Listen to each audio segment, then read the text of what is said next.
Good morning. पीछे class में कल तो छुट्टी था, छुट्टी नहीं था, बारिश हो रहा था सर। ठीक है, कोई दिक्कत नहीं। एक लेक्चर पीछे निकला हुआ है। जो लोग नए हैं वो यूट्यूब पे जाएंगे, इसका फर्स्ट लेक्चर कल का ही या परसों का डाला गया है, आप उसको देख लेंगे। पूरा सिलेबस वगैरह उसमें डिस्कस किया गया है, और साथ ही साथ कौन सा कुछ किताब वगैरह भी इसको फॉलो करना है उसको बताया गया है। 9th 10th का एनसीईआरटी और 11th क्लास का एक एनसीईआरटी बताए थे, इंडियन इकोनॉमिक डेवलपमेंट। बात नहीं करो जो पीछे, हेलो। तो ये 2 3 किताब था, उसके बाद से एक दृष्टि आईएएस का क्विक रिवीजन बुक है। अभी लेटेस्ट अपडेट न्यू वाले बजट के साथ मार्केट में नहीं है, और पता चला कि कुछ दिन के बाद उसका न्यू एडिशन आने वाला है। तो थोड़ा इंतज़ार कर लीजिए, 2 4 10 दिन, उसके बाद से आ जाएगा तो ठीक है, नहीं तो अभी जो फ़िलहाल मार्केट में है आप उसको ले लेना। ठीक, बस इसके अलावा कोई और किताब की आवश्यकता नहीं है। प्रीवियस ईयर प्रैक्टिस के लिए इसमें घटना चक्र काम नहीं आता है, क्योंकि उसमें सब प्रीवियस ईयर है तो डाटा तो सब पहले का ही होता है।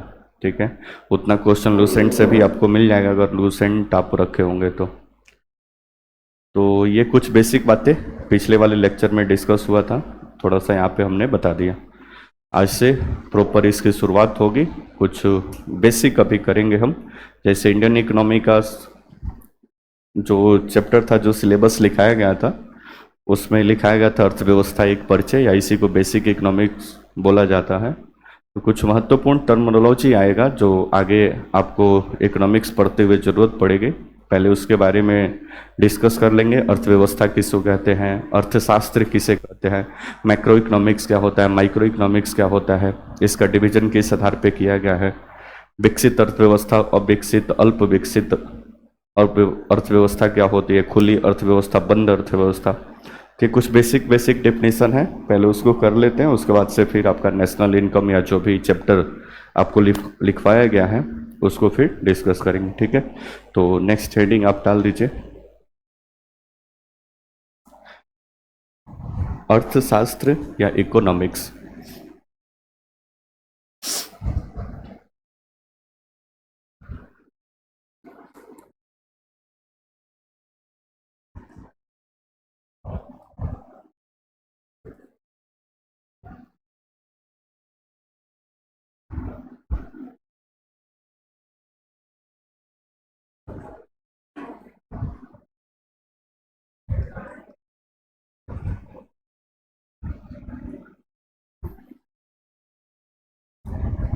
डैश देख लिखिए।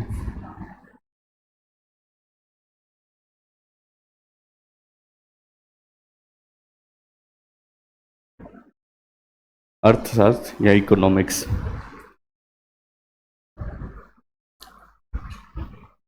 डैश देख लिखिए। अर्थशास्त्र के अंतर्गत अर्थशास्त्र के अंतर्गत यह अध्ययन किया जाता है कि अर्थशास्त्र के अंतर्गत यह अध्ययन किया जाता है कि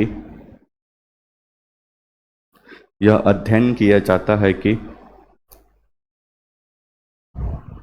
दुर्लभ संसाधनों का यह अध्ययन किया जाता है कि दुर्लभ संसाधनों का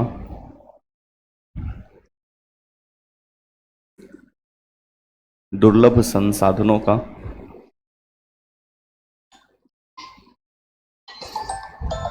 दुर्लभ संसाधनों का किस प्रकार उपयोग किया जाए कि दुर्लभ संसाधनों का किस प्रकार उपयोग किया जाए कि किस प्रकार उपयोग किया जाए कि व्यष्टि से लेकर समष्टि तक किस प्रकार उपयोग किया जाए कि व्यष्टि से लेकर समष्टि तक व्यष्टि से लेकर समष्टि तक, या करके दूसरा डेफिनेशन एक लिखिए। अर्थशास्त्र अर्थशास्त्र मानव की आर्थिक गतिविधियों का अध्ययन कराता है। अर्थशास्त्र मानव की आर्थिक गतिविधियों का अध्ययन कराता है। अध्ययन कराता है, अर्थात अर्थात अर्थशास्त्र वह विषय है, अर्थात इधर आ जाओ, अर्थशास्त्र वह विषय है, कमा जिसके अंतर्गत, कमा देकर जिसके अंतर्गत वस्तुओं एवं सेवाओं, जिसके अंतर्गत वस्तुओं एवं सेवाओं, वस्तुओं एवं सेवाओं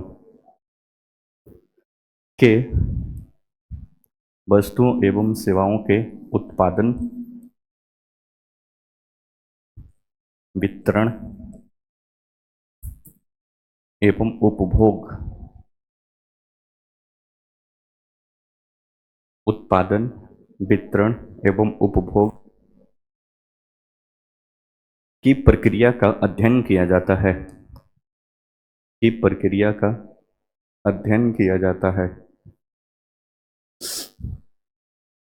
की प्रक्रिया का अध्ययन किया जाता है,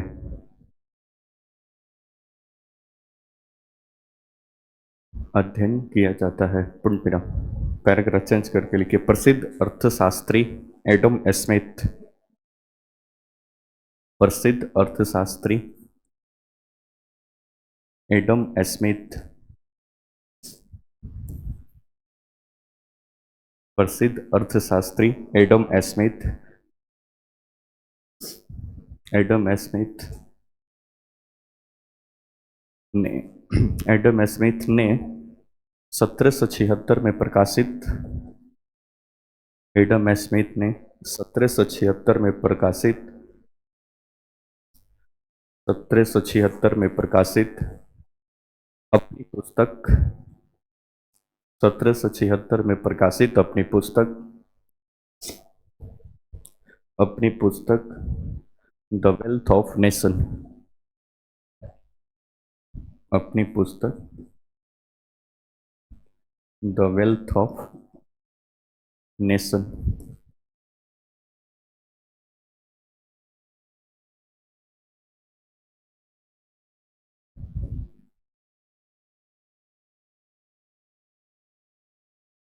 the wealth of Nations, the wealth of nation में अर्थशास्त्र को, द वेल्थ ऑफ नेशंस में अर्थशास्त्र को धन का विज्ञान कहा है, अर्थशास्त्र को धन का विज्ञान कहा है, धन का विज्ञान कहा है, पूर्ण विराम। उसी में एक लाइन और है, एडम स्मिथ को, एडम स्मिथ को फादर ऑफ इकोनॉमिक्स या अर्थशास्त्र का जनक माना जाता है, एडम स्मिथ को फादर ऑफ इकोनॉमिक्स या अर्थशास्त्र का जनक माना जाता है, अर्थशास्त्र का जनक माना जाता है, पूर्ण विराम। बोर्ड पे देखिए, पढ़िए एक बार पहले ध्यान से क्या लिखे हुआ, अर्थशास्त्र का डेफिनेशन।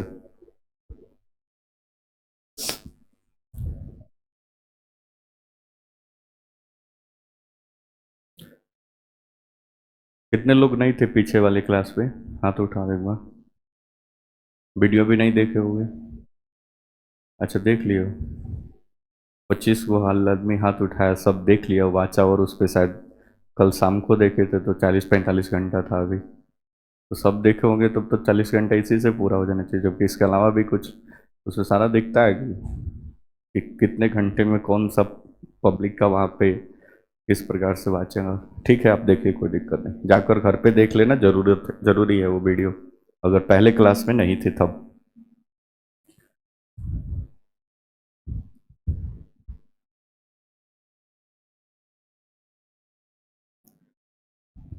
बोर्ड पे देखो, बोर्ड पे। बोर्ड पे पीछे क्लास में एक एग्जाम्पल के साथ आपको समझाए थे कि इकोनॉमिक्स को क्यों पढ़ना है और इकोनॉमिक्स सामान्यतः कहते किसको है और अर्थशास्त्र में क्या बातें लिखी गई हैं। एक छोटा सा एग्जाम्पल वो 5,000 रुपया का हमने लिया था। एक और एग्जाम्पल के साथ आप भी उसको फिर से कोरिलेट करते हैं, फिर से अर्थशास्त्र किसे कहते हैं वो आप खुद ही समझ जाओगे, ठीक है। तो मान लीजिए कि आपके घर का टोटल एक महीने का इनकम है 15,000 रुपये। कितना? 15। बहुत कम बता दिए, कोई दिक्कत नहीं, बढ़ा देते हैं। आपके घर में 20,000 रुपये का इनकम है। आपके पिताजी के पास सपोज करिए कि 20,000 रुपया एक मंथ में आता है। प्राइवेट जॉब में है तो प्राइवेट जॉब से आता है, सरकारी जॉब में तो इतना कम तो नहीं आता है, फिर भी मान लेते हैं कि इतना आता है कहीं से भी एक महीने का। अब एक फैमिली के अंतर्गत मान लीजिए कि टोटल 4 लोग हैं, हम दो हमारे दो को ही कंसेप्ट को आगे बढ़ाते हैं तो मान लेते हैं कि 4 लोग हैं। अब 20,000 रुपये को खर्च करना है उनको और पता है कि अगला 20,000 नेक्स्ट मंथ में मिलेगा।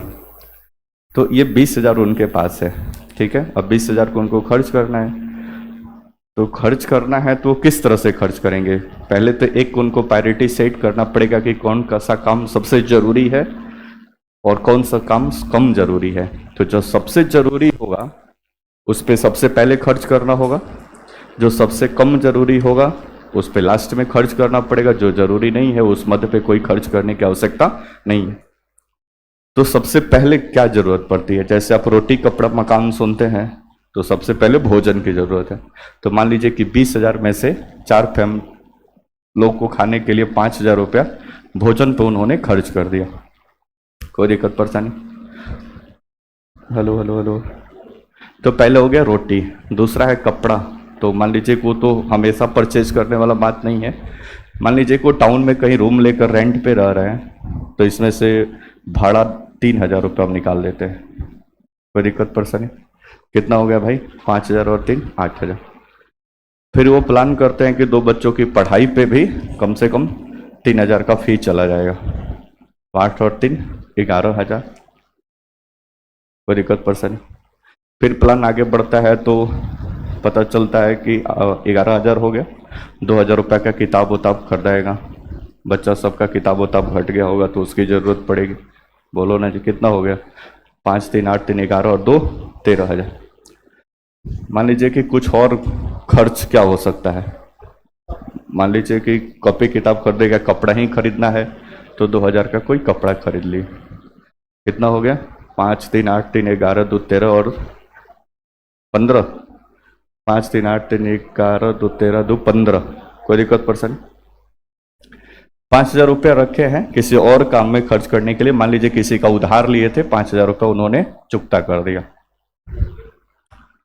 अच्छा, बिजली बिल, ठीक है, कोई दिक्कत नहीं, बहुत सारे खर्च हो सकते हैं। तो 20,000 रुपये को उन्होंने इस प्रकार से खर्च किया। लेकिन अब बताओ कि क्या उनकी इतनी ही जरूरत थी? नहीं, वो चाहते थे कि रूम जो 3,000 रुपया रेंट पे लिया है, थोड़ा सा और बेहतर फ्लैट लिया था 2 BHK का, टाइल्स वगैरह फर्निश्ड बढ़िया लगा हुआ, तो वो फ्लैट मिलता 7,500 8 हज़ार में। गोपालगंज में अगर रहना है तो उतना में मिल जाता। बाहर कोई मान लीजिए गोपालगंज के, तो सोच तो रहे थे उतना, लेकिन पैसे की कमी के कारण उनको कम में ही एडजस्ट करना पड़ा। कोई दिक्कत? फी के लिए जो 3,000 रुपये खर्च हुआ, वो चाहते थे कि हम थोड़ा सा बढ़िया स्कूल में अपने बच्चे को पढ़ाएं जहाँ का फी है 5,000 10,000 रुपया एक का, तो ज़्यादा फी की ज़रूरत पड़ती। तो सोच तो रहे हैं बढ़िया स्कूल में, लेकिन पढ़ा रहे हैं अपने संसाधन के हिसाब से या उनके पास जो मनी है या धन है उसके हिसाब से। कोई दिक्कत? 5,000 रुपये जो भोजन पे खर्च कर रहे हैं, वो चाह रहे थे कि और थोड़ा सा बढ़िया खाना खाते तो भोजन पे और खर्च बढ़ सकता था, लेकिन अपनी ज़रूरत के हिसाब से 5,000 में उनको एडजस्ट करना पड़ा। तो उनकी इच्छाएं तो बहुत थी, लेकिन सारी इच्छाओं को फुलफिल नहीं कर सकते थे। कारण कि उनके पास जो रिसोर्स है, संसाधन, वो क्या है? सीमित है।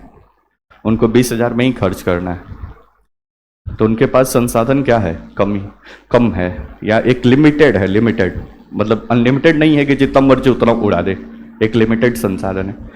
तो यहीं पे अर्थशास्त्र काम में आता है, इकोनॉमिक्स काम में आता है कि अपने लिमिटेड रिसोर्स को इस्तेमाल करते हुए या किस प्रकार से खर्च करें कि अधिकतम सेटिस्फेक्शन मिल सके, संतुष्टि मिल सके। पूरा तो कभी नहीं मिलेगा, पीछे क्लास में बताया था 100% संतुष्टि किसी को मिला है?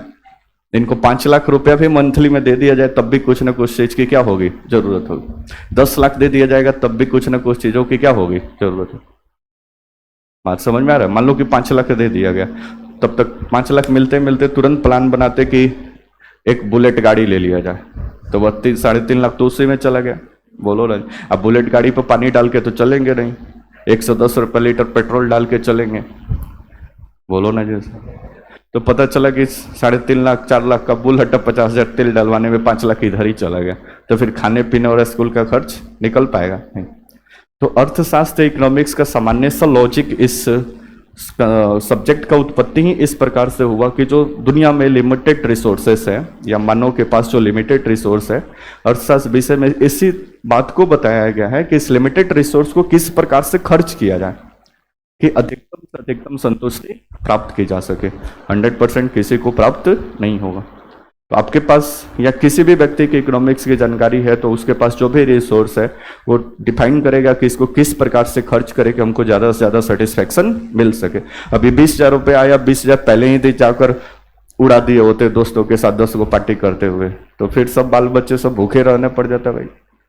अगर इनको इकोनॉमिक्स अर्थशास्त्र सब का ज्ञान न हो कि आगे भी इसकी जरूरत पड़ सकती है संसाधनों की, या हमारे पास लिमिटेड रिसोर्स है तो इसको उसी हिसाब से खर्च करना है कि महीने भर का काम भी क्या हो जाए, चल जाए।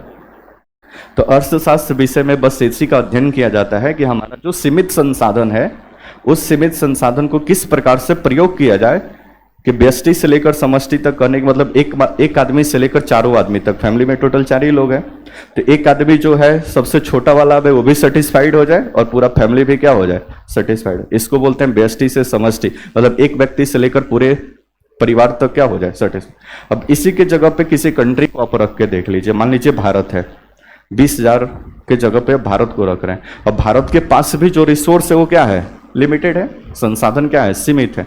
अब इस सीमित संसाधन में 140 करोड़ लोगों की जनसंख्या के सेटिस्फेक्शन को पूरा करना है, 140 करोड़ लोगों को सेटिस्फाइड करना है।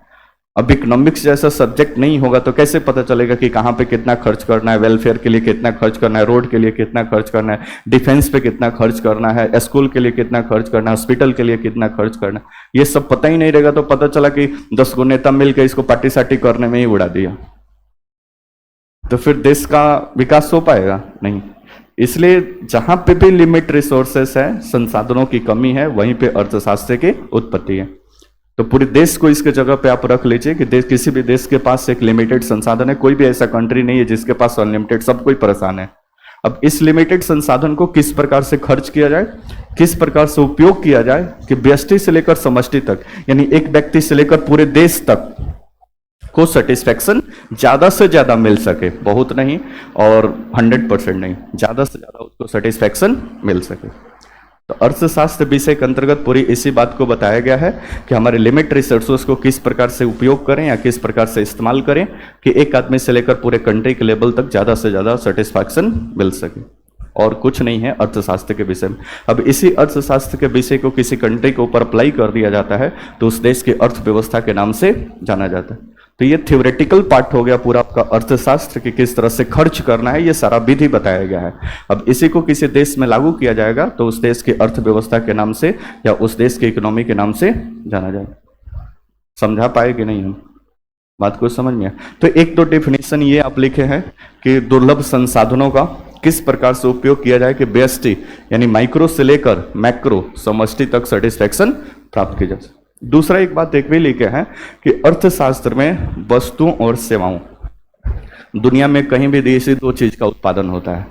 आप कोई भी ऐसा चीज बोलिए, या तो वस्तु में जाएगा या सब सेवा में जाएगा, तीसरा कोई चीज नहीं होता है। आप जीडीपी पढ़ेंगे तब भी इसका चर्चा आएगा, आप कोई भी इकोनॉमिक्स का चैप्टर पढ़े वस्तु और सेवा हर जगह आएगा।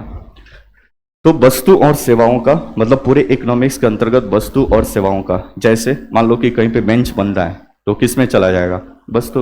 हम आपको पढ़ा रहे हैं, ये किस में चला जाएगा, किसी डॉक्टर के पास आप इलाज दे, वो किसका उत्पादन कर रहा है, सर्विस का उत्पादन, सर्विस सेक्टर उसको कहलाएगा। स्कूल में जो टीचर पढ़ा रहे हो किस सेक्टर में जाएंगे, सर्विस सेक्टर में जाएंगे। तो दुनिया में जो भी उत्पादन होता है उसको दो ही कैटेगरी में बांटा जा सकता है, एक है वस्तु और दूसरा है सेवा। जहाँ पे कोई सामान बन रहा है वो वस्तु, और जहाँ पे कोई सामान बनता हुआ नहीं दिख रहा है तो समझ जाइए सबका सब क्या है, सर्विस सेक्टर में। तो किसी भी अर्थशास्त्र के अंतर्गत सामान्य से इसका डेफिनेशन ये भी याद रख सकते हैं कि वस्तु और सेवाओं के उत्पादन, एक तो कहीं पे उत्पादन होगा, फिर इसका क्या होगा, वितरण। वितरण मतलब बेचना, सेल करना। मान लो कि कहीं पे आलू का उत्पादन किसान ने कर लिया, अब आलू अपने घर पे थोड़े रखेगा, इसको मार्केट में बेचने के लिए आएगा। अब मार्केट में बेचने के लिए आएगा तो जिसके पास आलू नहीं है वो खरीदने के लिए भी आएगा, बोलो ना जी। तो वस्तु और सेवा का एक होता है उत्पादन, दूसरा होता है वितरण, और तीसरा होता है कंजम्पशन, या इसको बोलते हैं उपभोग, मतलब उपयोग करना। कोई दिक्कत परेशानी? मान लीजिए कि ये डिजिटल बोर्ड कहीं बना, तो वस्तु का ये क्या हो गया, उत्पादन, फिर सेलर इसको लाकर वितरण, मतलब मार्केट में इसको क्या करेगा, सेल करेगा, फिर कोई टीचर इसको पढ़ाने के लिए क्या कर देगा, खरीद लेगा। तो किसी भी अर्थव्यवस्था के अंतर्गत वस्तुओं और सेवाओं के उत्पादन, वितरण और उपभोग का क्या किया जाता है, अध्ययन किया जाता है। कोई दिक्कत? सबसे पहले इस सब्जेक्ट का जन्म हुआ एक व्यक्ति स्कॉटलैंड के थे जिनका नाम था एडम स्मिथ। 1776 में इन्होंने एक किताब लिखा जिसका नाम था द वेल्थ ऑफ नेशन। इन्होंने पूरे अर्थशास्त्र के डेफिनेशन में ही बोला कि अर्थशास्त्र धन का विज्ञान है, मतलब धन को कैसे खर्च करना है, इसी का सब मतलब इसमें व्यवस्था दी गई है, इसलिए इसको अर्थशास्त्र का नाम दिया गया। और एडम स्मिथ को फादर ऑफ इकोनॉमिक्स या अर्थशास्त्र का जनक या अर्थशास्त्र के पिता के नाम से जाना जाता है। यहाँ तक कोई दिक्कत? नेक्स्ट, आपसे कोई पूछा अर्थशास्त्र किसे कहते हैं, तो दुर्लभ संसाधनों का इस प्रकार से उपयोग करना कि एक आदमी से लेकर पूरे राष्ट्र के लेवल तक अधिकतम सेटिस्फेक्शन प्राप्त की जा सके, बस अर्थव्यवस्था का उद्देश्य यही है, बोलो ना जैसे। नेक्स्ट, दूसरा डेफिनेशन लिखिए, अर्थव्यवस्था, इकोनॉमी किसे कहते हैं।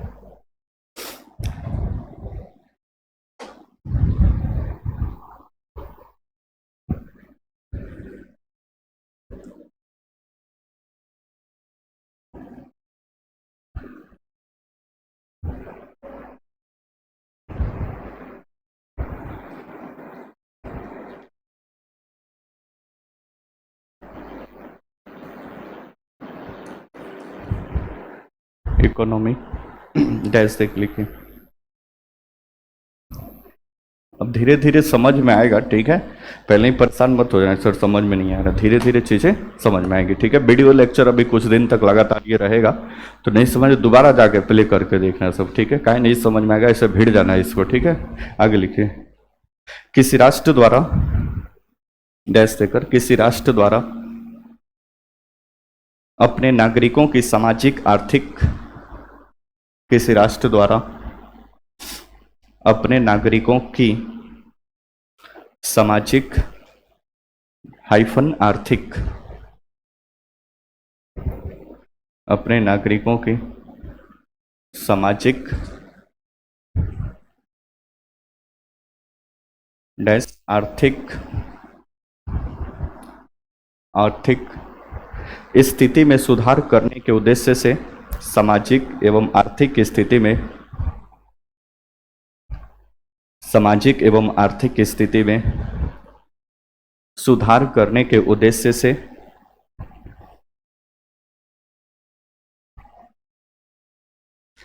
सुधार करने के उद्देश्य से उपलब्ध संसाधनों का, उपलब्ध संसाधनों का, उपलब्ध संसाधनों का समुचित नियोजित, उपलब्ध संसाधनों का समुचित नियोजन, प्लानिंग इसको बोलते हैं, समुचित नियोजन करते हुए, समुचित नियोजन करते हुए अर्थ ब्रैकेट में मनी,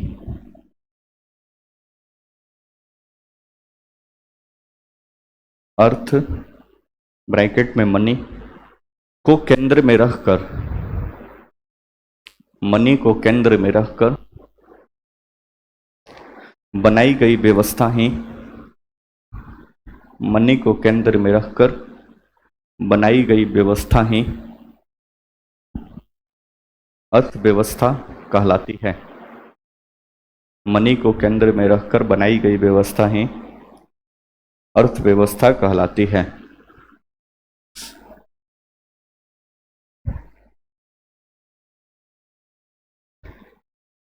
पूर्ण विराम, पैराग्राफ चेंज करके लिखिए। वास्तव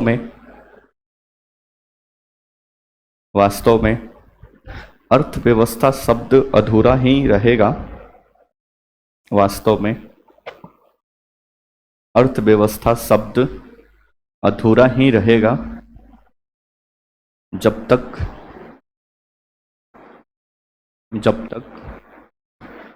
वास्तव में अर्थव्यवस्था शब्द अधूरा ही रहेगा जब तक इसके आगे किसी देश की अर्थव्यवस्था का नाम न जुड़े। जब तक इसके आगे किसी देश की जब तक इसके आगे किसी देश या किसी क्षेत्र विशेष का नाम न जुड़े। किसी देश या किसी क्षेत्र विशेष का नाम न जोड़े। जैसे भारतीय अर्थव्यवस्था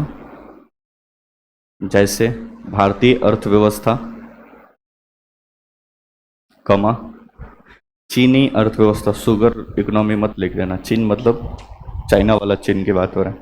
चीनी अर्थव्यवस्था, जापान की अर्थव्यवस्था,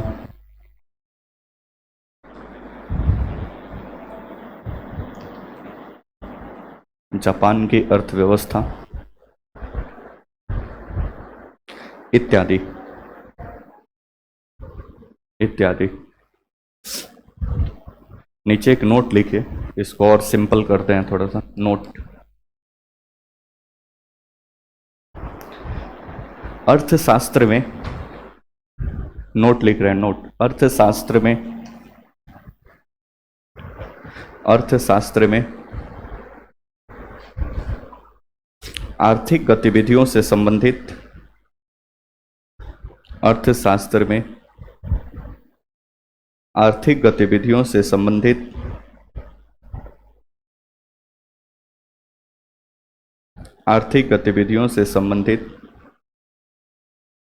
सिद्धांतों आर्थिक गतिविधियों से संबंधित सिद्धांतों, नियमों इत्यादि का वर्णन है। नियमों इत्यादि का वर्णन है। जबकि अर्थव्यवस्था में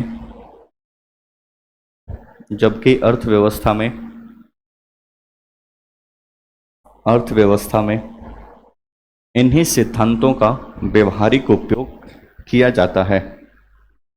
अर्थव्यवस्था में इन्हीं सिद्धांतों का व्यवहारिक उपयोग किया जाता है।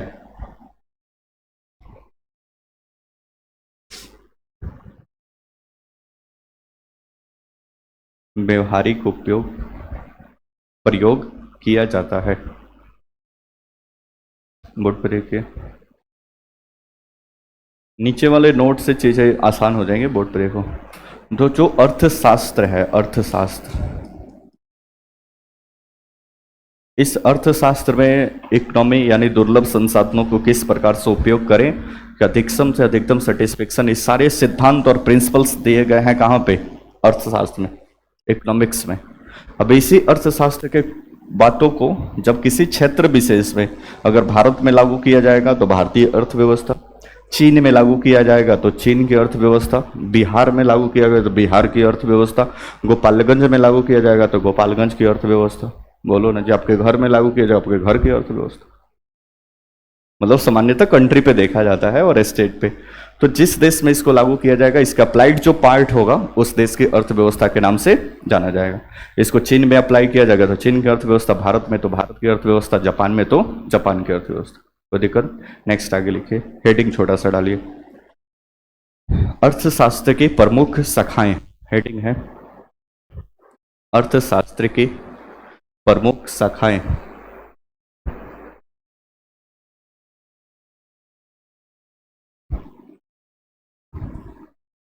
अर्थशास्त्र की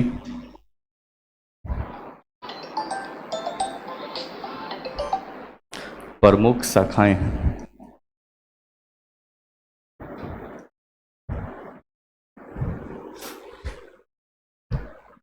नेक्स्ट एक लिखिए।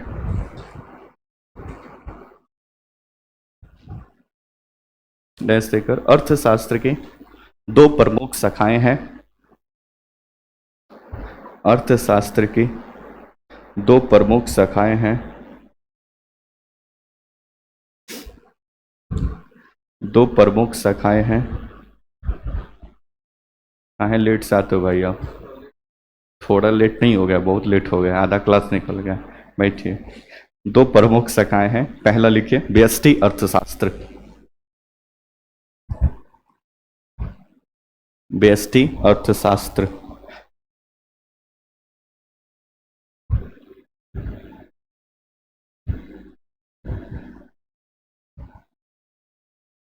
माइक्रो इकोनॉमिक्स, शॉर्ट में लिख दिया व्यष्टि अर्थशास्त्र माइक्रो इकोनॉमिक्स।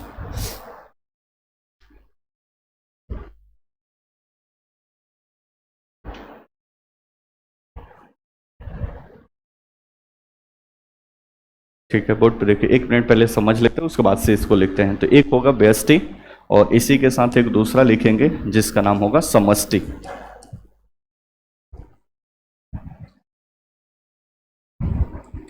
समष्टि अर्थशास्त्र, इसको बोलेंगे हम मैक्रो इकोनॉमी। कोई दिक्कत? दो बातें पीछे क्लास में इसको थोड़ा सा बताए थे, फिर समझिए। नाम ही से लग रहा है माइक्रो, मतलब सूक्ष्म लेवल पे जो अध्ययन किया जाएगा अर्थशास्त्र के अंतर्गत। वैसी चीजों का अध्ययन जो पर्सनल या सिंगल या सूक्ष्म लेवल पे होगा वो सब के सब चला जाएगा किसमें? Micro economics. और एक लार्ज स्केल पे कंप्लीट होल कुछ स्टडी किया जाएगा तो ये सारा चला जाएगा मैक्रो इकोनॉमिक्स में। जैसे पूरे देश की अगर जीडीपी आप निकालते हो, ग्रॉस डोमेस्टिक प्रोडक्ट अभी आगे आएगा, पूरे देश की जीडीपी निकालते हो या पूरे देश का इनकम निकालते हैं आप, पूरे राष्ट्र की आय निकालते हैं, तो आप सोच के बताइए किस में जाएगा, मैक्रो में या माइक्रो में? मैक्रो में, क्योंकि समग्र रूप से बात हो रहा है तो हमारा देश का जो जीडीपी निकलेगा वो किधर चला जाएगा? समष्टि अर्थशास्त्र का पार्ट होगा। कोई दिक्कत? अब किसी एक व्यक्ति की आय, किसी एक फॉर्म की आय, किसी एक सिंगल कंपनी की आय के बारे में चर्चा हो रहा है, वो किधर चला जाएगा? सब व्यष्टि अर्थशास्त्र। तो जो माइक्रो इकोनॉमिक्स होता है उसमें सूक्ष्म चीजों का अध्ययन किया जाता है, पर्सनल सारी चीजों का अध्ययन किया जाता है, जबकि मैक्रो इकोनॉमिक्स होता है इसमें होल पूरे कंट्री या पूरे देश या पूरे समाज, इस तरह से चीजों को क्या किया जाता है? अध्ययन किया जाता है। देखिए डैश देखिए, पहला लिखिए व्यष्टि अर्थशास्त्र। व्यष्टि अर्थशास्त्र को सूक्ष्म अर्थव्यवस्था भी कहते हैं। व्यष्टि अर्थशास्त्र को सूक्ष्म अर्थव्यवस्था भी कहते हैं।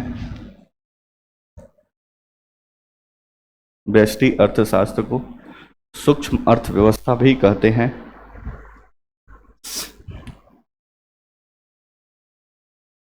कहते हैं पूर्ण विराम। अर्थव्यवस्था भी कहते हैं पूर्ण विराम। उससे में लिखे व्यष्टि अर्थशास्त्र के अंतर्गत, व्यष्टि अर्थशास्त्र के अंतर्गत, व्यष्टि अर्थशास्त्र के अंतर्गत अर्थव्यवस्था की एक इकाई, यूनिट, व्यष्टि अर्थशास्त्र के अंतर्गत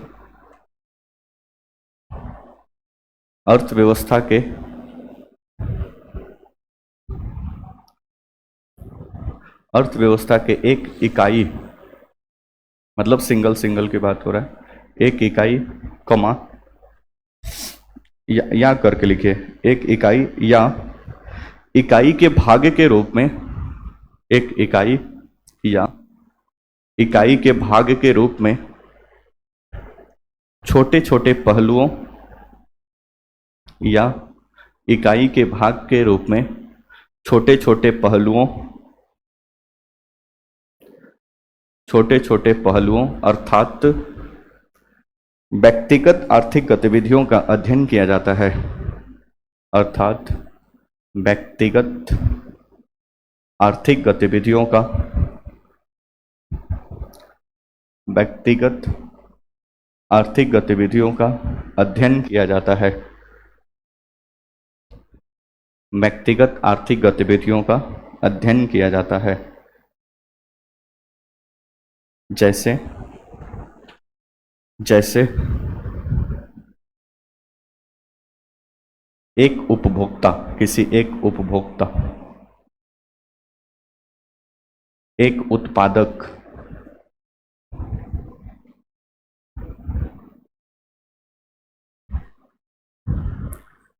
एक विक्रेता। जैसे एक विक्रेता इत्यादि।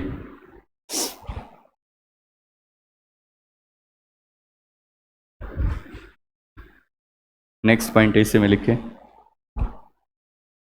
व्यष्टि अर्थशास्त्र के जनक, व्यष्टि अर्थशास्त्र के जनक एडम स्मिथ को ही माना जाता है। व्यष्टि अर्थशास्त्र के जनक एडम स्मिथ को ही माना जाता है। क्या हुआ? क्या?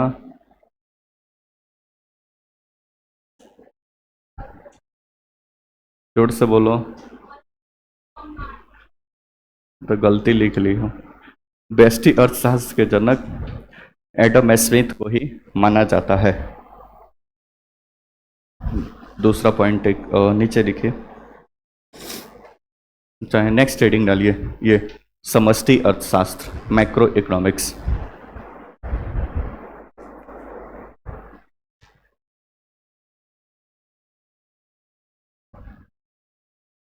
समष्टि अर्थशास्त्र, मैक्रो इकोनॉमिक्स, डैश तक लिखे। समष्टि अर्थशास्त्र को, समष्टि अर्थशास्त्र को बृहद अर्थव्यवस्था भी कहा जाता है। समष्टि अर्थशास्त्र को बृहद अर्थव्यवस्था भी कहा जाता है। बृहद अर्थव्यवस्था भी कहा जाता है, कहा जाता है, पूर्ण विराम। इसके अंतर्गत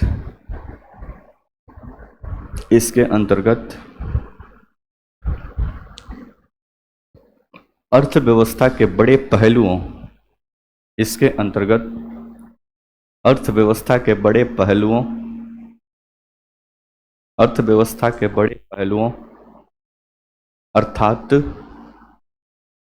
संपूर्ण अर्थव्यवस्था का अध्ययन किया जाता है। अर्थव्यवस्था के बड़े पहलुओं अर्थात संपूर्ण अर्थव्यवस्था का अध्ययन किया जाता है। संपूर्ण अर्थव्यवस्था का अध्ययन किया जाता है।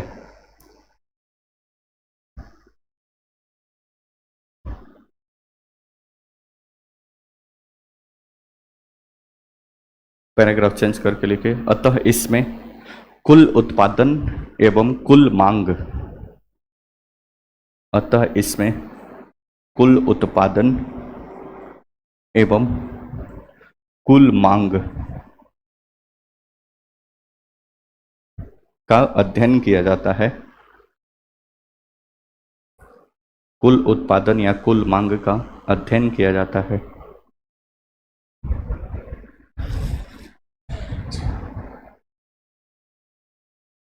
पूर्ण विराम।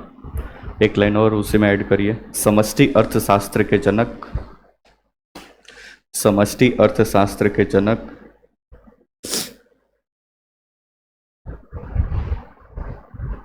समष्टि अर्थशास्त्र के जनक जॉन मेनार्ड किन्स को माना जाता है। जॉन मेनार्ड किन्स को माना जाता है। जॉन मेनार्ड किन्स को माना जाता है।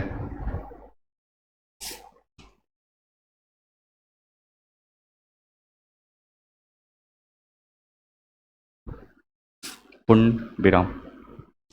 समष्टि और व्यष्टि समझे, माइक्रो इकोनॉमिक्स के अंतर्गत पर्सनल चीजों का अध्ययन किया जाता है, जबकि समष्टि या मैक्रो इकोनॉमिक्स के अंतर्गत पूरे एक लार्ज या होल की चीज़ों की बात होती है, ठीक है। जैसे मान लो कि इस पूरे बिल्डिंग का जीडीपी निकालना हो, पूरे बिल्डिंग का, अच्छा कंपैरिजन भी देखना पड़ेगा कि किससे आप कंपेयर कर रहे हैं। पूरे बिल्डिंग का जीडीपी निकालना हो तो ये किस में जाएगा, मैक्रो में या माइक्रो में? मैक्रो में। और इसके किसी एक फ्लोर का बात किया जाए तो इस किस में चला जाएगा, माइक्रो में। पीछे कल के भी क्लास में बताए थे। पूरे इस क्लासरूम के जितने लोग बैठे हैं उन तमाम लोगों के उत्पादन या इस पूरे क्लासरूम का एक साथ जीडीपी निकालना हो तो कौन सा इकोनॉमी कहलाएगा, मैक्रो इकोनॉमिक्स। इसमें से पर्सनल मेरा जीडीपी, मेरा टोटल उत्पादन कितना है इसकी बात किया जाएगा तो क्या कहलाएगा, मैक्रो कहलाएगा। तो तुलना किससे कर रहे हैं ये भी बात मैटर करती है कि वो मैक्रो में जाएगा या फिर माइक्रो में जाएगा, ठीक है। सामान्यतः ये बात दिमाग में रखना है कि जो मैक्रो इकोनॉमिक्स है उसमें चीज़ें पर्सनली बात की जाती है और जो मैक्रो इकोनॉमिक्स है उसमें होल पूरी अर्थव्यवस्था की बात की जाती है। यहाँ तक कोई दिक्कत? नेक्स्ट आगे लिखिए और छोटा सा हेडिंग डालिए, व्यष्टि अर्थशास्त्र के महत्वपूर्ण घटक। व्यष्टि अर्थशास्त्र के महत्वपूर्ण घटक। व्यष्टि अर्थशास्त्र के महत्वपूर्ण घटक।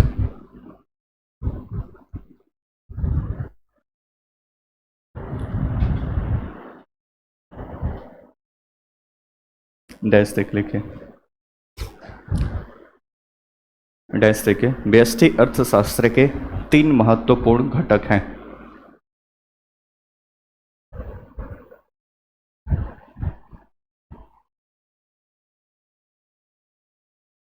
तीन महत्वपूर्ण घटक हैं। पहला उपभोक्ता, पहला उपभोक्ता व्यवहार सिद्धांत।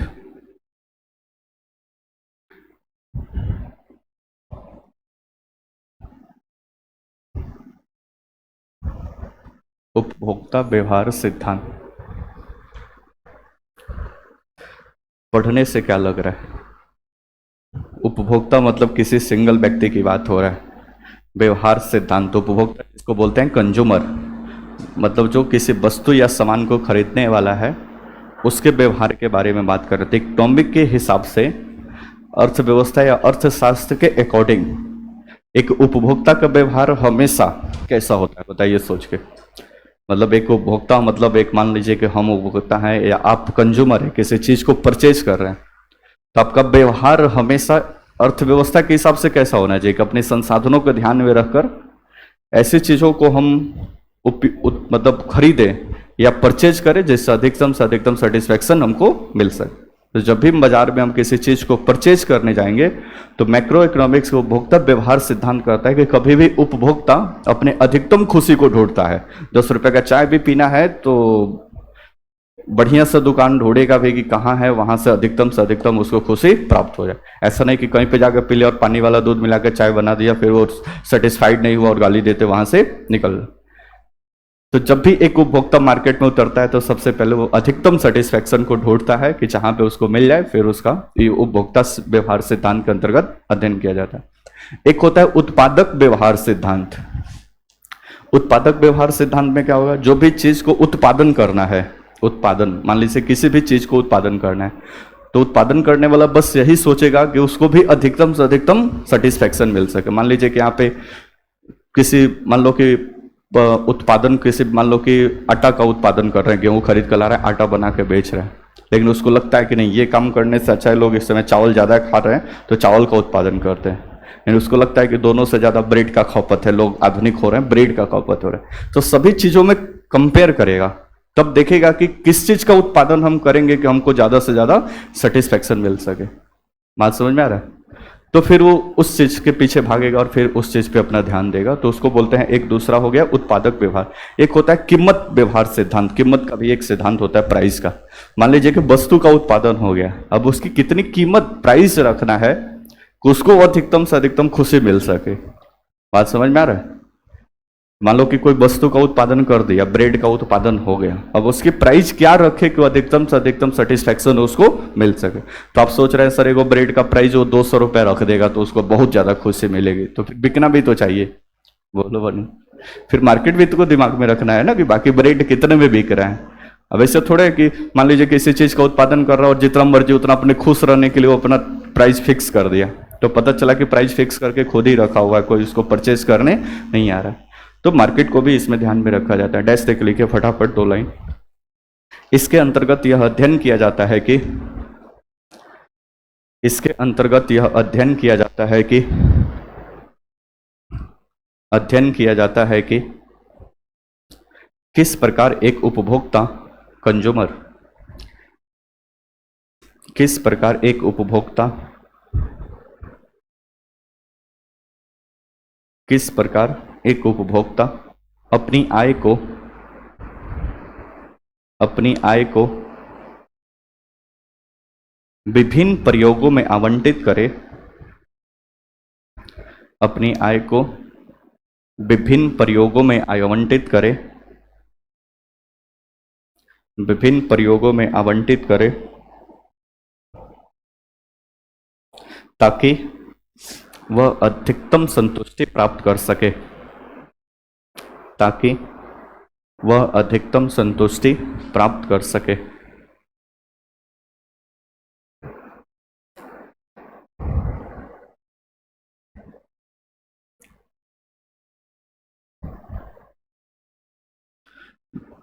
अधिकतम संतुष्टि प्राप्त कर सके। दूसरा लिखिए उत्पादक व्यवहार सिद्धांत।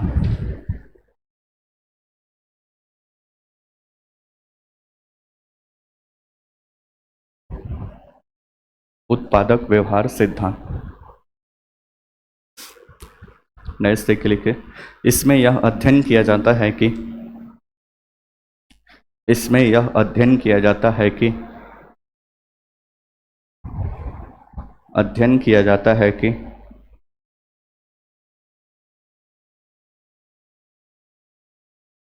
अध्ययन किया जाता है कि एक उत्पादक मतलब जो किसी वस्तु को उत्पादन कर रहा है, एक उत्पादक किस वस्तु का उत्पादन करे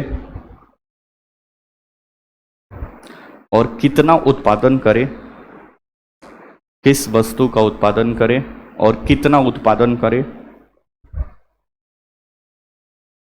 कि उसे अधिकतम लाभ हो सके, कि उसे अधिकतम लाभ हो सके।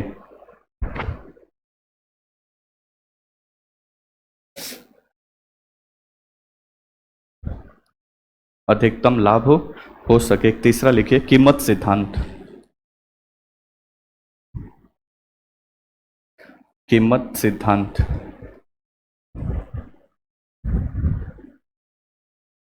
डैश देख लिखिए। कीमत सिद्धांत डैश देख लिखिए। इसमें यह अध्ययन किया जाता है कि इसमें यह अध्ययन किया जाता है कि अध्ययन किया जाता है कि बाजार में इसमें यह अध्ययन किया जाता है कि बाजार में वस्तुओं की कीमत किस प्रकार निर्धारित होती है। अध्ययन किया जाता है कि वस्तुओं की कीमत किस प्रकार निर्धारित होती है।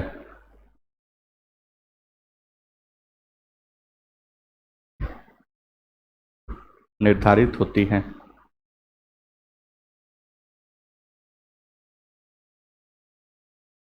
पूर्ण विराम। अब इस सभी चीजों के लिए एक लंबा लंबा फॉर्मूला है, लेकिन उसको आपको जानने की आवश्यकता नहीं है।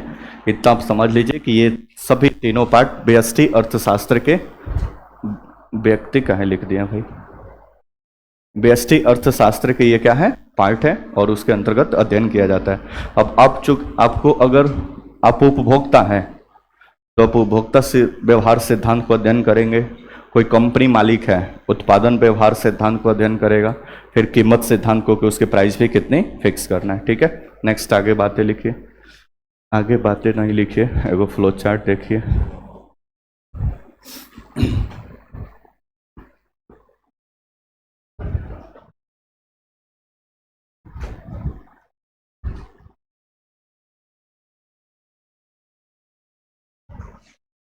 नहीं दिख रहा है?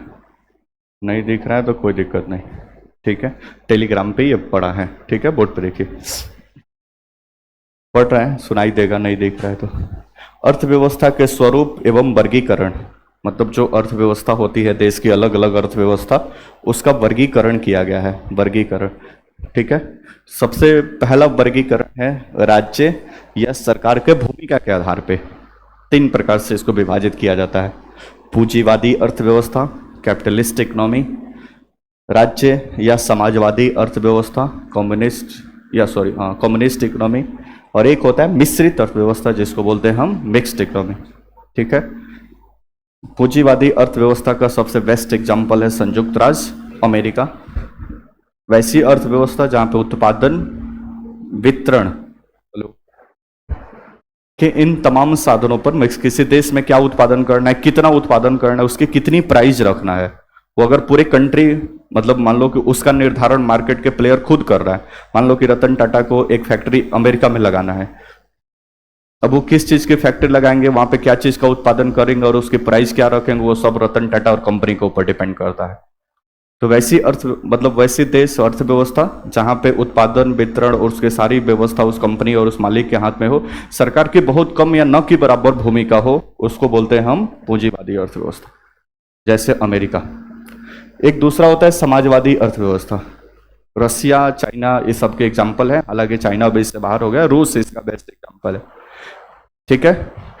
कम्युनिस्ट इकोनॉमी में होता है कि किसी वस्तु के उत्पादन करना है, कितना करना है, उसकी प्राइस क्या रखना है, कौन सी वस्तु को उत्पादन करना, वहां की सब राज्य सरकार डिसाइड करती है, वहां के देश की सरकार डिसाइड करती है। जैसे रतन टाटा को एक फैक्ट्री रूस में लगाना होगा तो रूस की सरकार परमिशन देगी कि आपको किस चीज के उत्पादन करना है, ठीक है। मान लो कि उनको बस बनाना है, फिर रूस की सरकार बोलेगी कि 100 ही बस बनाना है, उससे ज्यादा नहीं, तो 100 ही बस बनेगा। बताएगी कि एक बस की कीमत 10 लाख रखना है तो 10 ही लाख रखना है। जबकि अमेरिका में ऐसा नहीं, आपको 100 बस बनाना है कि 1000 बस बनाना, वो आप डिसाइड करें। मार्केट में देखें कितना डिमांड है, डिमांड के अनुसार आप बनाएं, कोई दिक्कत परेशानी। उसकी प्राइस कितना रखना, मार्केट खुद घूमे, देखे कि आपका बस कितना में बिक सकता है, प्राइस खुद ही सेट कर ले, कोई दिक्कत परेशानी। तो जहां, तो इसको बोलते हैं कैपिटलिस्ट, सोशलिस्ट। ये कौन सा है? रसिया है। एक तीसरा है मिक्स्ड, जिसमें भारत है, बीच बीच वाला। कुछ हमारे यहाँ पूंजीवाद का भी लक्षण है, मतलब कुछ चीज़ों में ओपन है हमारी अर्थव्यवस्था कि आप आइए उत्पादन करिए, कोई दिक्कत परेशानी यहाँ पर नहीं है, मार्केट के हिसाब से आप सारा करिए। कुछ मामले में राज्य सरकार डिसीजन लेती है, बोलो ना जी उसमें। और कुछ मामलों में ये तो हमारी यहाँ मिक्स अर्थव्यवस्था है, मिक्स्ड इकोनॉमी है। 1991 तक हमारी एक मिक्स इकोनॉमी होने के साथ साथ हमारी इकोनॉमी का झुकाव था समाजवादी अर्थव्यवस्था के अंतर्गत। अनेक कंपनियां सरकार के द्वारा बनाई गई और उसमें ज़्यादातर पैसा भारत सरकार का लगा होता था, पूरी सरकार के हाथ में व्यवस्था होती थी। लेकिन 1991 के बाद जब एलपीजी रिफॉर्म भारत की अर्थव्यवस्था में लिया गया तो धीरे धीरे हमारी इकोनॉमी शिफ्ट होने लगी किधर? पूंजीवादी अर्थव्यवस्था के साइड।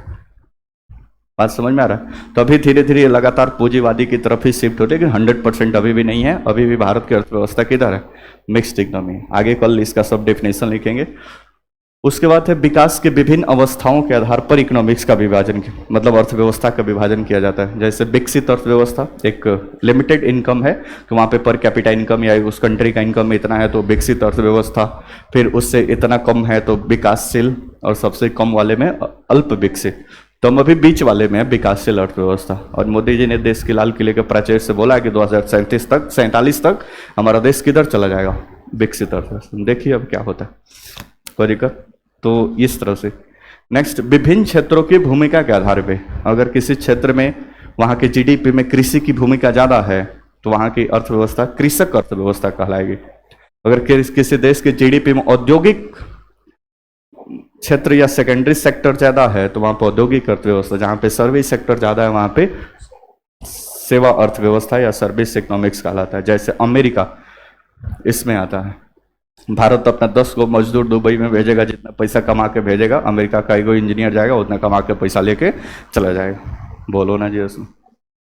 तो सर्विस का निर्यात करता है, इसलिए हमसे ज़्यादा अमीर है वो और ज़्यादा चीज़ों में आगे है। जबकि भारत सर्विस का नहीं, ज़्यादातर अभी बोले कि मजदूर वहाँ पे ज़्यादा, हालांकि इंजीनियर भी जाते हैं, ऐसा बात नहीं है, लेकिन ज़्यादातर क्या है? मजदूर ही। नेक्स्ट, शेष विश्व के साथ अंतर संबंधों के आधार पे, मतलब एक कंट्री है भारत और विश्व के साथ इसका क्या संबंध है उसके आधार पे भी अर्थव्यवस्था का डिवीजन किया जाता है। जैसे एक होता है खुली, पहले बंद अर्थव्यवस्था, जैसे क्योंकि भारत की पहली अर्थव्यवस्था बंद थी। बंद इन द सेंस कि किसी देश के साथ हमारा आयात निर्यात किस प्रकार से होगा, हम किसी देश के साथ संबंध बनाना चाहते हैं कि नहीं, वहां से आयात निर्यात चाहते हैं कि नहीं। अगर नहीं चाहते हैं, पूरी तरह से लगता है कि हम अकेले ही सारा कुछ कर लेंगे, तो हमारी अर्थव्यवस्था किधर चली जाएगी, बंद अर्थव्यवस्था। हम परमिशन देंगे तो इतना सामान हमारे देश में आएगा, हम परमिशन देंगे तो इतना सामान हमारे देश से बाहर जाएगा। ये सब फॉलो करता है कौन, बंद अर्थव्यवस्था।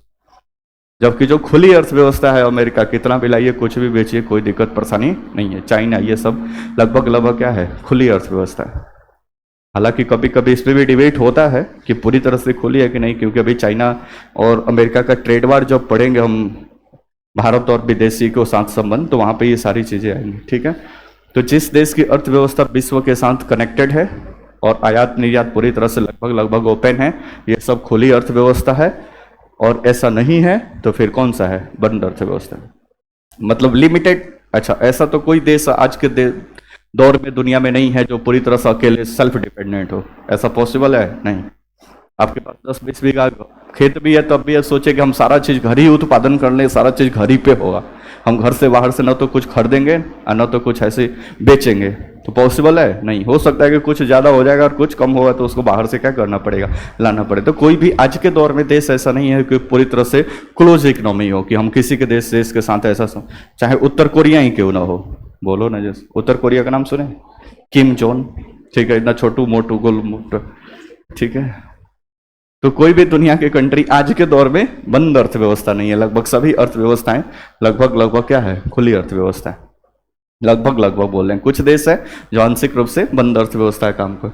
नेक्स्ट, नियोजन के आधार पे, प्लानिंग के आधार पे, योजनाबद्ध और गैर योजनाबद्ध, जैसे अपने यहाँ भी देखते हैं पंचवर्षीय योजना चलता है और प्लानिंग कमीशन वगैरह, ये सारा। निर्भरता के आधार पे भारत को आत्मनिर्भर बनाना है। नाम सुने थे, कोविड में ये स्टेटमेंट आया था कि भारत आत्मनिर्भर बनेगा। तो आत्मनिर्भर अर्थव्यवस्था, आत्मनिर्भर अर्थव्यवस्था कि हम अपनी जरूरत की जितनी सारी चीजें हैं, लगभग सारी चीजों का उत्पादन हम अपने खुद देश में ही कर ले रहे हैं। बोलो ना जी, इसमें हम कौन से हो जाएंगे, आत्मनिर्भर अर्थव्यवस्था। कोई भी ज्यादा चीजों का आयात हमको बाहर के देशों से नहीं करना पड़ रहा है, तो फिर आत्मनिर्भर है। नहीं तो फिर दूसरे किसी पे क्या है, आश्रित है। अच्छा, परस्पर निर्भर भी एक होता है कि कुछ दे रहे हैं कुछ ले रहे हैं। बोलो ना, जैसे मान लो कि जितने गल्फ कंट्री है, तो गल्फ कंट्री के साथ हम परस्पर लगभग निर्भर हैं। क्यों? क्योंकि उनको जरूरत है भाई खाद्यान्न वस्तुओं की, खाने पीने की वस्तुओं की, और हमको जरूरत है क्रूड ऑयल की, कच्चे तेल की। नहीं रहेगा तो फिर पेट्रोल डीजल देश में कहाँ से होगा। अपने यहाँ तो उत्पादन बहुत कम होता है ना, देश में जितनी खपत है उसका 80% बाहर से आयात किया जाता है, बाहर से हम इंपोर्ट करते हैं। 20% हम अपने यहाँ जो तेल की खदान वगैरह है वहां से उत्पादन कर लेते हैं। ठीक है, तो 80% आयात करने हैं, यानी लगभग इस पे तो पूरी तरह हम निर्भर हैं दूसरे कंट्री के ऊपर। बोलो ना जी उसमें। लेकिन ऐसा नहीं है, तो फिर ये लोग तेल का उत्पादन गल्फ कंट्री करता है, तो फिर वहां पे अनाज का उत्पादन नहीं होता है भाई। तो खाना तो पहले जरूरी है भाई, 2-4 दिन गाड़ी नहीं चलेगा लेकिन खाना तो चाहिए। बात समझ में आ रहा है? तो वो भी निर्भर है हमारे ऊपर, क्योंकि यहाँ से जितनी खाद्यान्न वस्तुएं, चावल गेहूं वगैरह, ये सब हम गल्फ कंट्री में ज़्यादातर निर्यात करते हैं। अभी रूस और यूक्रेन का युद्ध हुआ तो बहुत यूक्रेन गेहूं के निर्यात करने में काफ़ी, मतलब उसके प्रमुख भूमिका है, गेहूं का निर्यात काफ़ी ज़्यादा करता है। लेकिन वहाँ पे सारे रास्ते जो ब्लॉकेज हो गए और गेहूं का निर्यात नहीं हुआ, तो विश्व मार्केट में गेहूं का डिमांड काफ़ी बढ़ गया, प्राइस काफ़ी आगे चला गया। भारत में भी इसकी प्राइस बढ़ने लगी, तो भारत सरकार ने रोक लगा दिया सभी गेहूं के सप्लायर को कि भारत से बाहर अब कोई भी गेहूं नहीं जाएगा। सरकार के हाथ में ये डिसीजन होता है, किसी वस्तु की प्राइस बढ़ने लगती है अचानक, तो यहाँ से एक्सपोर्ट को क्या कर देती है, रुकवा देती है कि भारत में रहेगा तो भारत में ही बेचेंगे, भारत में बेचेंगे तो सप्लाई रहेगा, तो प्राइस क्या होगा, डाउन पे रहेगा।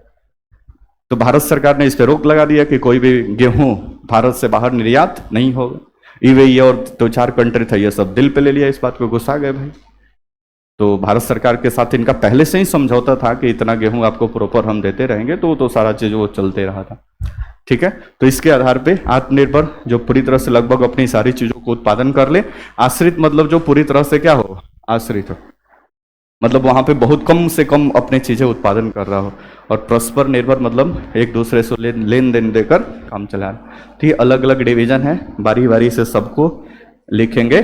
कल ये टेलीग्राम पे डाला गया है, आप जाकर एक फ्लो चार्ट बना के इसको लिख लीजिएगा, बाकी बारी बारी से इसको डिस्कस करेंगे। ये बेसिक्स ऑफ इकोनॉमिक में इतना बातों को डिस्कस करना है, उसके बाद से फिर चैप्टर आपका शुरू हो जाएगा। कोई दिक्कत पड़ सकती? ओके, मिलते हैं कल, चर्चा जारी रहेगा।